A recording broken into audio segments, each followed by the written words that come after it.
So if you have been following coverage of this crash, you may have heard about the circumstances surrounding air traffic at Reagan National. For years, it's been an area of concern for lawmakers, actually, and this tragedy has made many wonder now if something similar could happen elsewhere, including, of course, here in the skies above Charlotte. WCNC Charlotte's Julia Kaufman has been speaking with experts today. What have you been able to figure out, Julia?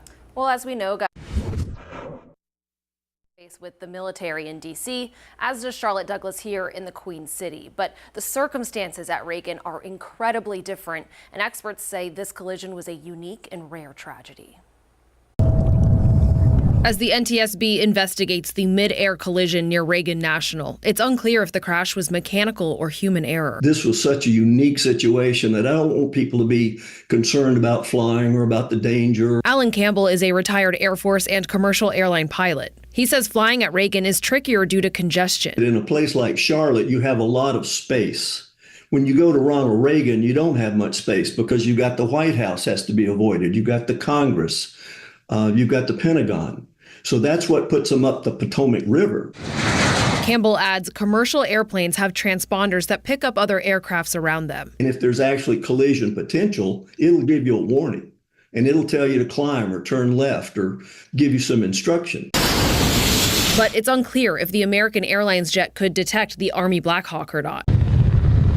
Even if it could, Campbell says it may have been too late. Once you get down to 400 feet above the ground, your ability to avoid a collision is small.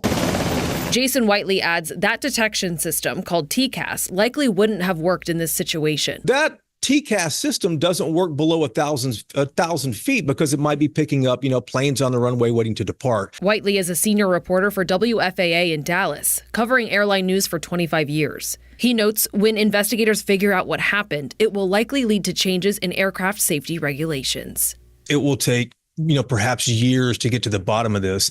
And remember, since air traffic crashes like this are so rare these days, whatever caused this could have some far-reaching effects on everything.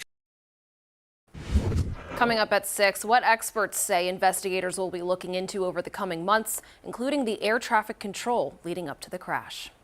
All right, Julia, a lot of questions that need to be answered. We appreciate you highlighting some of that.